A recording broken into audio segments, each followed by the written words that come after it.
and I see it, and we witness it, and the people of Kenya feel it. I know that we've also had occasions when we haven't quite been in very good terms. And we've had to, do what we have to do. Let me give you maybe a few examples. I must commend the partnership between the ministry responsible for the Hustler Fund. In a record 3 months, we were able to put together with the private sector. I must commend the CEO of Safaricom, the CEO of Airtel, the CEO of Telecom Kenya. They came through, sat on a table with us, and in a record 90 days, we had a product that today 7 million Kenyans are borrowing every day and repaying. We have a product that has given us the opportunity to lend 26 billion shillings in a record 5 months. We have saved close to 1.3 billion, and we have 7 million Kenyans borrowing daily on that platform. I know many people have asked me, especially those of us in the political class, that how can we have such a successful product and we are not making enough political, noise around it so that people know it is happening. I want to tell you, relax.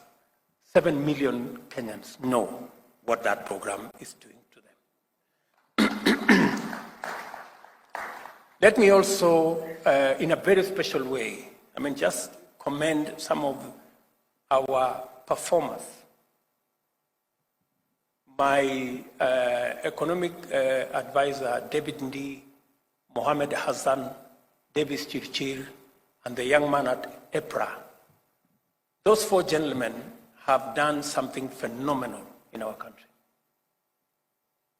They have managed to put together a program that has taken us away from looking for $500 million every month to buy our fuel needs, which was slowly snowballing into a crisis.